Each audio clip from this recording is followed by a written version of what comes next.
On this episode of ResiWeek, we talk small owners being burnt out, the edge method, and the smartest demo home. All this and more on this episode of ResiWeek. The network for the AV industry. What are you listening to? This is AV. This is AVNation. This is AVNation. This is ResiWeek, episode 338. It's Visceral. Support for AVNation is brought to you by FSR. Welcome to this episode of ResiWeek. This is your weekly roundup of all the latest news and stories for the residential AV industry. I'm your host, Matthew Scott for AVNation.tv. And this week I'm pleased to be joined by two of my good friends. First, we have Katie Mcgregor Bennett. She's the president of KMB Communications. How you doing, Katie? Doing well. Just having a midsummer night dream over here. It's a beautiful thing. Is it not snowing yet? Or no, is that next week? It's not. And unlike where you are, it's also not 100 and something with 100% humidity. It's finally cool today. Nice. Yesterday and today, but it's supposed to be getting back up into the high 90s and again.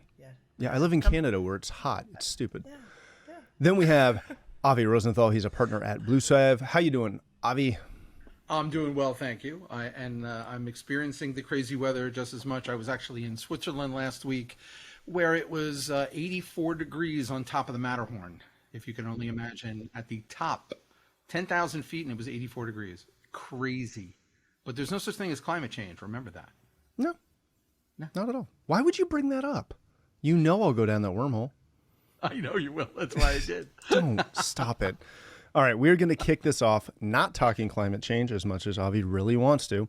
We are going to talk about a survey and a study that came to us from CE Pro. 72% of small business owners are feeling burnt out. No crap. Read through the article. They cover a couple of interesting things. There's a really good survey that came out of Podium, a tech platform that actually I've used in the past, highlighting specifically inventory shortages, the lack of separation from work and home, and challenging communications with customers. Never experienced that in my life.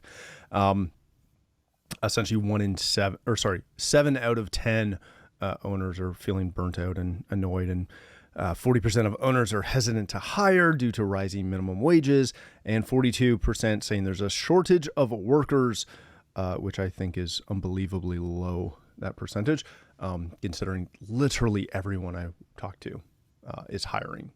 So, Katie, let me start with you on this one. What can you do to manage this? Because I'd argue that the majority of the issues that they're talking about, minus the inventory issues, I've been dealing with long before the pandemic started. We can't use that excuse for it. I've had clients that don't respect any sort of boundaries for communications. We've always, as long as I've been in this business, have had an issue hiring. All of these seem to be a normal thing. You add the inventory issues on top of it and the general lack of common discourse that most customers and clients seem to have these days. Is there anything we can do to manage this or to push back, which is the one I like the most? Because I know you obviously deal with both sides of this a little bit from the PR side. Can we do anything to manage this, or is this just all on us individually to figure it out? No, I think there's a few things.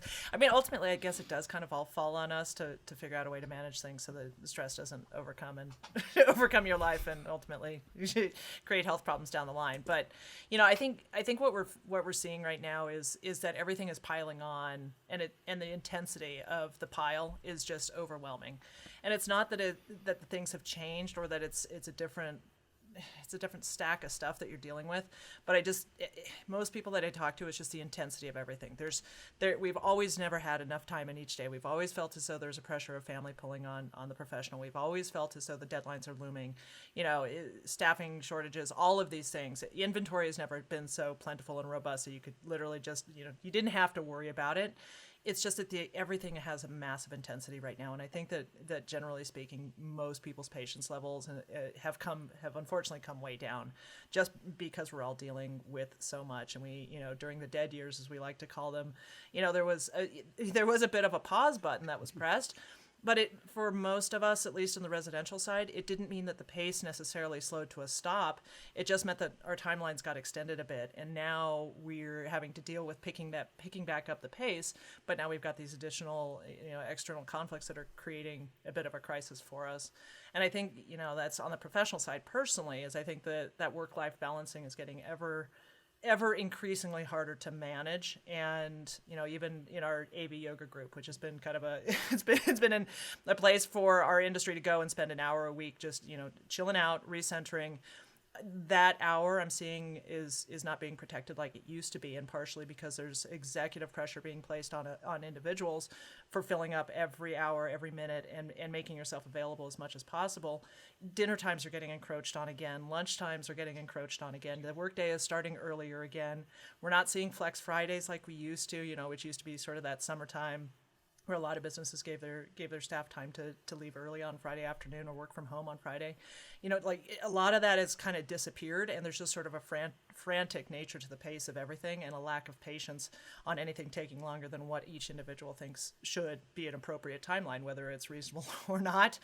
And I think it's just, there's just a general sentiment of being so totally overwhelmed and not feeling as though you can take a breather, take a break.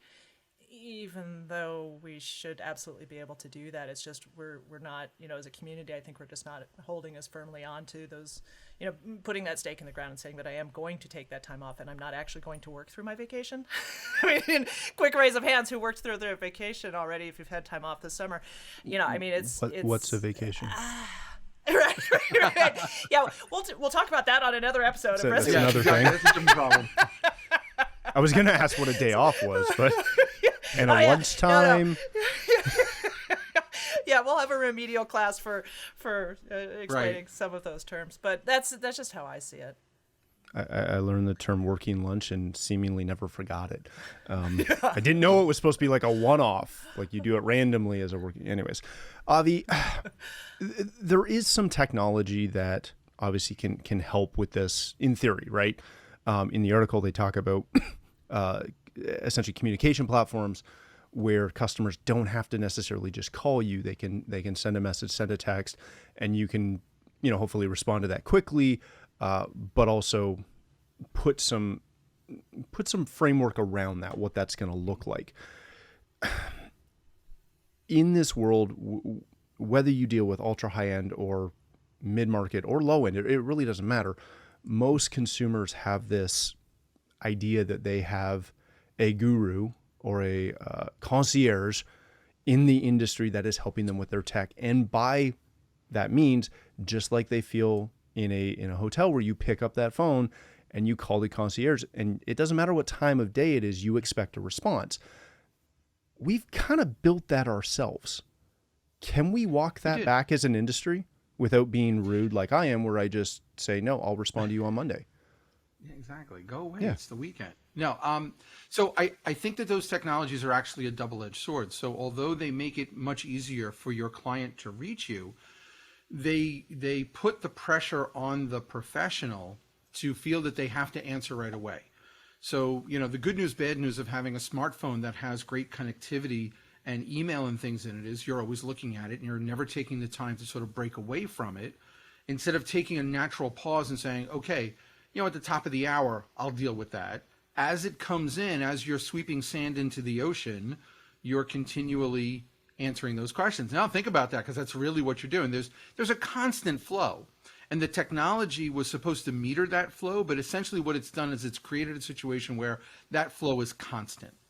And so we feel as professionals that if someone has asked a question of us, it's our responsibility to answer it.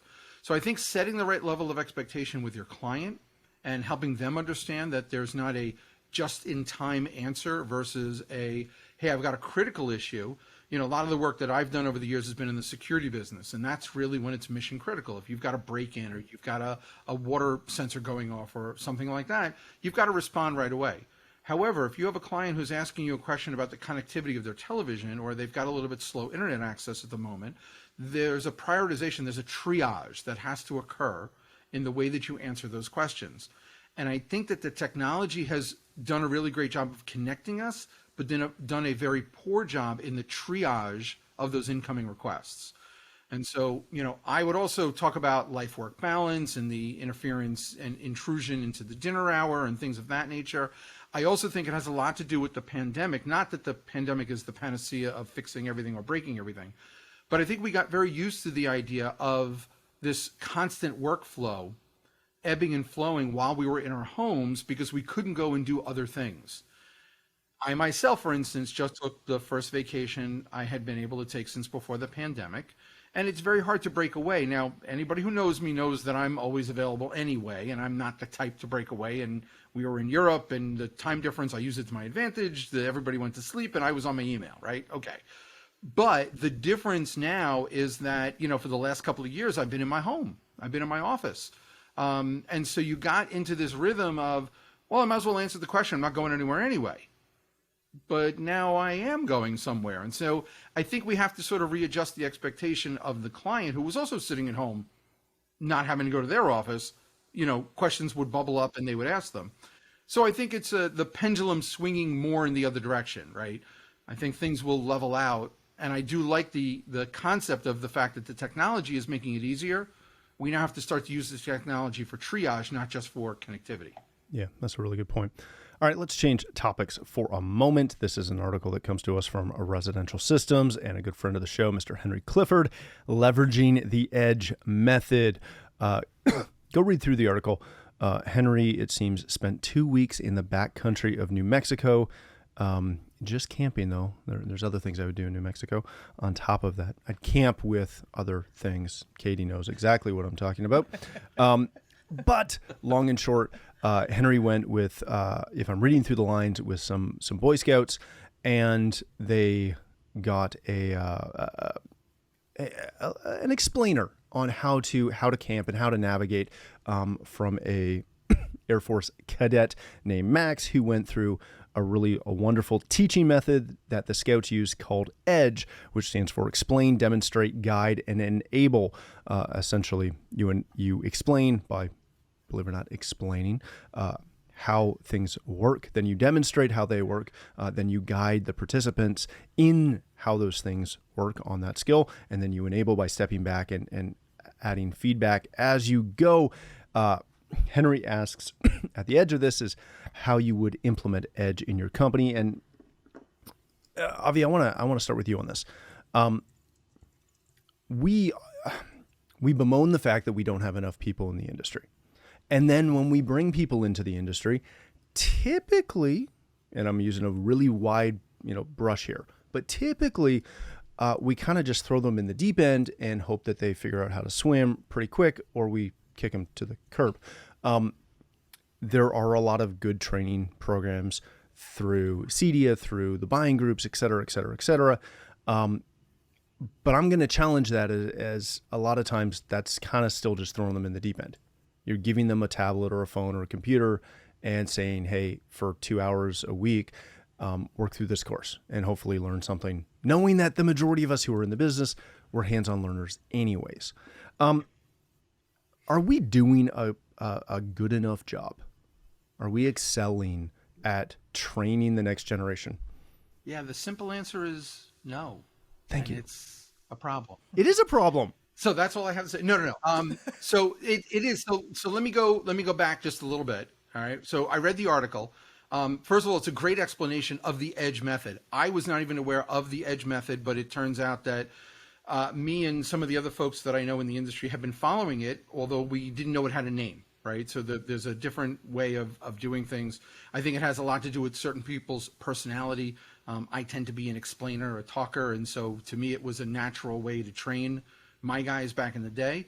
I also, look, nothing against the Vixia and CEDIA and everybody else who has training programs, but in my mind, those training programs are only the first E, right? That's the explanation. So if you take somebody raw off the streets and you put them through training, that's not the catch-all because now they've been explained the concepts, they've been shown the concepts maybe, but every integrator has their own methodologies, their own shortcuts, their own, ways of doing things. And so when you get them back from the class, don't expect that they're going to just hit the ground running and know exactly what to do. It is then, in my world, I used to pair a veteran and a beginner together as a team, and then they would swap places, right? So you'd have the veteran out there, he would be the guide, you'd go through the explanation process in the office, bring them up to speed. When I was in integrated, we didn't have a lot of the great training classes that you have now. It's one of the reasons why we worked on a really old program called DHTI, which nobody remembers, but I was actually a part of way back in the day, was to do that first E. And then you bring them in and you do the D, and then you guide them through. What I think, especially in this tight employment market, right? I mean, everybody is looking to hire. I just had another client today, their lead engineer in the middle of a project jumped ship because he got a better offer from the competition down the street. It's happening every single day. It's part of the work-life balance, to go back to the other question. It's about what they are able to accomplish as employees within your organization. And it's also how much you're empowering them.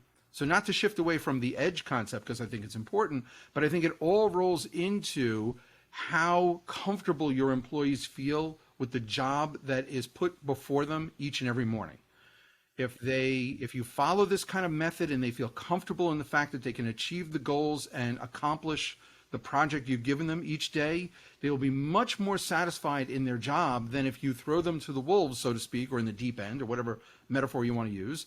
And at the end of the day, they feel like maybe they accomplished it, but it was a struggle all day. And so they go home, really grumpy because they had to struggle through all day. So I think this method, it's a great article. I would also recommend that everybody take a read. I think it's a very easy thing to implement within an integration environment. Katie, one of the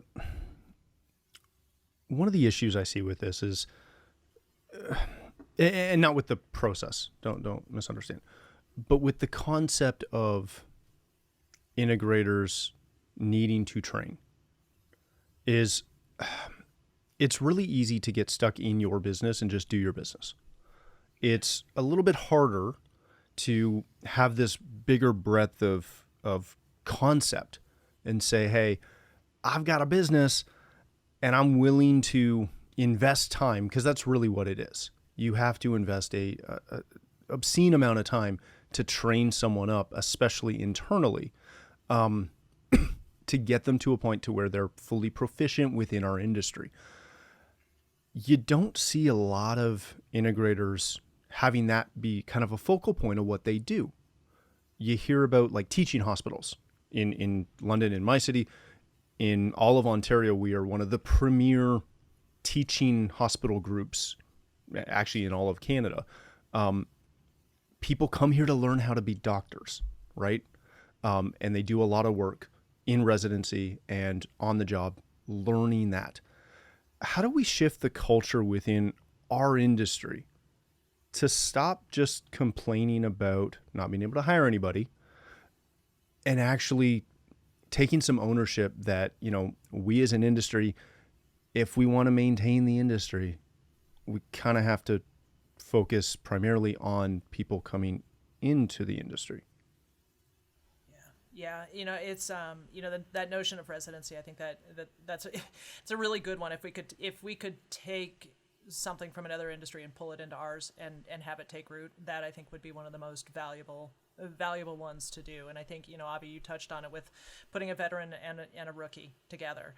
Similar concept, but there's learning how to do the different aspects of each job, technical or otherwise. But then there's also learning how to do each individual business's nuanced way of doing those tasks and delivering the end result to the client. And I think when you try to jumble those two things together, the training process becomes convoluted. I think it becomes overwhelming to the applicant, and that things are going to get missed just simply because you're trying to discuss the nuance of how a particular business does a particular thing, as well as just how to get that particular job done and get in, get out, get paid is a lovely sentiment and something that we all should be striving for. But there's an appropriateness and a proper proper way of doing things that ultimately make sure that what you're getting paid is the right price and is going to provide value down the road for both the business and the client. And I think that there's just taking the concept of residency and applying it to integration or any of the businesses within our community, I think really makes a lot of sense. Is that going to be easy to do? No, because time is money. And, creating this environment of a residency that impacts the bottom line, I think, that's going to be the greatest challenge. But what you put into it is what you're going to get out of it. And so if you put the time into your applicants and really nurture their training and take the time to show them not only just how to do the job, but how to do the job the way that your company does it and why. And for me, it's always, why things are done the way that they're done that have the most impact on me. And I will retain that much more. And that's just the sort of learner that I am. But I think that, when you're talking about the next generation and the younger generation, answering that why throughout the day really kind of needs to become part and parcel of the conversation, because without the why, then it just becomes a do the thing. And the do the thing gets monotonous, and particularly when you've got a demanding client or when things start to go south for whatever reason, products not working together where they used to work together just fine yesterday, having a little bit more meaning and context definitely will help everyone get through the challenges and create a much more positive outcome. So, again, I think it's a great concept. Can we do it? I think we have to commit to doing it, and it does, kind of come with some common curriculum that I think, the association certainly can provide, and providing some groundwork for how does a residency model take root. You've got bigger brands with manufacturing, for instance, that perhaps they could start to open their doors to the industry a little bit more, and just, providing some level of context for how products are made, why they're made the way they are, and ultimately what they do then is based on how they're manufactured. Just as an example, just, kind of throw out here, is it reasonable to expect that's going to happen by Sony tomorrow? Probably not, but there's a chance. Wouldn't it be cool? It's interesting too, Yeah. and I just want to mention this before we go into the last story. We work with an electrical partner here, and like the electrical industry pretty much everywhere, you go through a journeyman to master process, and you work side by side. But one of our electrical partners, their primary thing is training young electricians, and you are guaranteed that anybody who's a journeyman will have somebody with them that they're training, and on more complicated projects, a master will be training that journeyman. And they charge a little bit more because there's always somebody there, and they spend the entire time explaining what they're doing as they're going through whatever they're doing to whoever's with them. And it's like going to a teaching hospital. Yeah, but it's part of their story too. It's a big part of their marketing, is that, hey, we're helping to develop this. So when I come and, have to then pass that bill on to my clients, we talk about that story a little bit too. And it's a really good thing because everybody's heard about it. Everybody's heard about the shortage in skilled trades. All right, let's hit this last story of the day. Before we go, this comes to us from Technology Designer, the smartest demo home. This covers an interesting story actually about a good friend of the show, Mr. Bronner from Pro Audio Georgia. When he expanded into the Carolinas, he bought a house in the Carolinas and outfitted it as a full demo house that, again, when they're working in the Carolinas, they can stay there as well. But it's a full breakdown of what they did to essentially take this home that's on par with a lot of their customers' homes and fully reno it to the full extent that's possible. Katie, I want to start with you on this. This is one of those articles that's kind of like, it's kind of the dream article that every integration company wants, right? It's a real big case study. It covers a lot of highlights of all the cool things that we do in the business. How do you go about writing that, getting press for that? Is there a methodology to achieving that? And then once you have it written, how do you market it? Well, the easy answer is just call Katie, and that, Oh yeah, of course. but And phone that lines are was a all open and shameless operators are plug. standing by. Yeah. I mean, if I didn't say okay, communications comes to mind. No, but this is exactly the kind of story that the press are looking for, particularly in the trade side. These are the type of application-based stories that really resonate. And you can put out a press release about a product and say everything that it does and everything that's going to do and all the brands that it works with.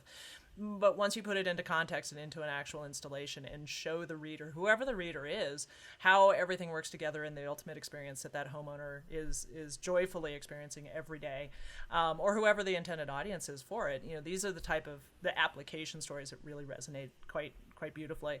What do you need? First and foremost, photography and video, and through each stage of the game, believe it or not, all the behind the scenes stuff that goes on is as equally impressive as the beautiful glory shots that happen at the end. But particularly if you have an intention of working with the trades or want to work more closely with your trade partners, then show them the work that you're doing at different phases of the project so that your reason for needing to be involved early and often really resonates with them. So show them what's going on the walls before you're closing it up and why it's important that be addressed at the different phases of the project and not visited when the keys are being delivered, those types of things. And so, you really can make a case for why you need to be involved. You can also make a really good case with your homeowner as to why things cost what they cost when you do walkthroughs, and really take the time to do that. And you're starting to see, if you're on Instagram especially, you're starting to see a lot of builders taking time out of their day to do these types of behind the scenes project reels. And you know exactly why they're doing it. They're validating the price that they're charging and the time that it takes and the nuances of their particular business that, why you would want to do business with them. So photography and video is absolutely key. Really, honestly, we say no image, no story. And as much as I hate to say it, you can have an amazing installation story, but without great images, the story really isn't going to go anywhere. So, in this case where it's his home, I'm sure he gave himself a commercial release of all the photography and assets, but if it's not your home, caution number one, make sure you've got a commercial release of those assets. And honestly, you should have that built into your proposals just from the get-go, that if the project moves forward, it is assumed that you have the ability to use images obtained during the course of the build and final photography, and make sure that you get a signature on that. Obviously, you need to be really careful about just geography locating and making sure that any of the tags on those images don't have a street address or anything like that buried on any of the file data. It's just a good thing to do, is scrub that off and get in the habit of doing it, and making sure your technicians or whoever's on site from the day to day, make sure that they know to do that as well. Just protect your homeowner and their interest in what's going on inside the property. And then from there, it's really just telling the story. What is it about this project? What was your interest in doing it? If you're the integrator who's trying to build out this house, just have it as a show house.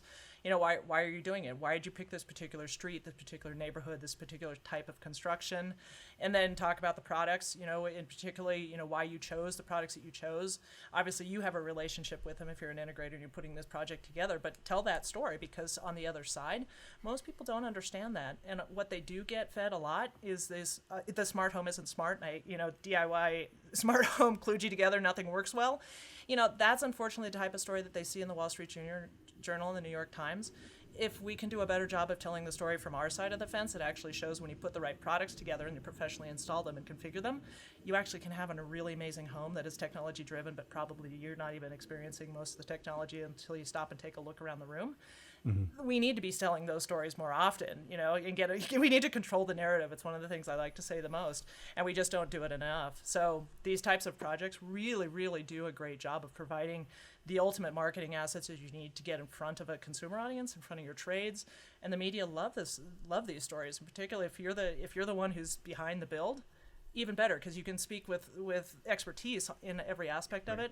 And you're not leaving that person in the media wondering, needing more information and waiting for answers. You've got them all. So if that's something that you can do, and take the time out of your day to do it, great. Absolutely encourage it. If not, there are companies like mine and like others that do this all the time. And this is, we're storytellers.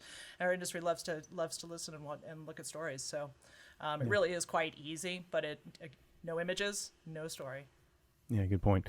Avi, what's the benefit of, and again, depending on where you are, the market may or may not allow this, but what's the benefit of purchasing a show home versus just getting an office and trying to, build a vignette within it? So we used to do this back in the day, believe it or not. When I had my integration firm down in Florida, we actually did, when we were doing condo work, we would buy a condo in the facility and deck it out, and then we would resell it afterwards. We also did it with a home, and then my very first showroom was my own house. Used to drive my wife crazy, but we would have people come into the house and check it out, because it's very difficult, especially back then. Now it's getting a little bit easier, but it's difficult for people to visualize exactly how the technology is going to impact their lives. Until somebody sees a really good home theater or an implementation of a great lighting system, or the beauty and safety of a security with sensors that monitor what's going on within the home, it's very hard for them to visualize. It's very esoteric. If you can walk them through a facility and show them, hey, if somebody opens that front door in the middle of the night, these three things are going to happen. Or if your kid gets out of their room, or if something breaks, or if the water is flowing when it shouldn't be, or look at the immersive experience of this home theater. You're going to sit here. We used to do silly things like, we'd always pop popcorn whenever somebody was coming to the home theater, because it was completely, it was visceral. I can't say that word. Visceral. Visceral. Thank you. Visceral. You're welcome. I still do. Anyway, the popcorn and the movie would work really well together, because that's the way it is. It's relatable. It's relatable. It's relatable. There you go. Oh my God. There we go. We can edit all that out. Okay, take two. Here we go. So we would pop the popcorn and bring them in, and it would enhance that experience. I think show homes are still the best way to visually show and to experience the technology excuse me, in your home, because people need that immersive experience, right? People need to understand it. And what, the guys down in Georgia are doing in North Carolina, it's being replicated in lots of different places. But I think the fact that he took the impetus to buy a house, outfit it, spend the money, he will see a return on that investment much greater than he would have if he had just rented, an executive suite and tried to jam something into, some office suite someplace. Yeah. And the other thing that you can't you can't talk about enough is the fact that every single home buyer, if you're dealing with production homes or custom homes, every single home buyer has to be shown that technology. If you have a place to show it, then you're more apt to use it and to put on that presentation. If you're just doing it from a book at a table, or if you're just doing it from an office suite someplace, it's less impactful, and it's much more difficult to convince the home buyer to come in and see it, because it's no longer an appointment. It's hey, let's get together at the local Starbucks. I'm going to show you this book of stuff. Yeah. Right? If it's a destination, people take it more seriously. It's an appointment. You take them through. You have a true presentation. You can build on it, right? Because you're going to have your walkthrough. So the old adage, you sell high, right, and commit low. And so you want to make sure that you're selling the best, putting your best foot forward. A showroom enables that conversation. And like Katie said, storytelling. Nothing tells a story better than a showroom that's laid out. You have control over it. You get to decide what comes on and what goes off. You get to make the emotional impact on that buyer within your own facility. Yeah. Yeah, that's huge. All right, let's leave it there. Thank you both so much. Avi, if people want to connect with you, learn more about BlueSav, how do they do that? Best way is on our website, www.bluesalve.com, or they can reach me on my Twitter handle at AVIRFL. Excellent. Thank you, my friend. Katie, if people want to connect with you, learn more about KMB Communications, where can they do that? Yep, I think if you seek and find KMB Communications across the social sphere, we're on all platforms. Our website is kmbcom with 2ms.com, and you can find me, Katie Mcgregor, or Katie Mcgregor Bennett, some variation thereof as well. But always happy to have the conversation. Excellent. Thank you again for joining us. If you'd like to connect with me, you can find me on Twitter at Matt D. Scott and most other social platforms. But more importantly, please visit AVNation.tv, where you'll find this show as well as a wide variety of other shows with all the verticals that we cover. When you visit the website, please take a moment to check out our supporters. We are extremely thankful for their support and ask that you check them out as well. Thanks again for watching. That's all the time we have for this episode of ResiWeek.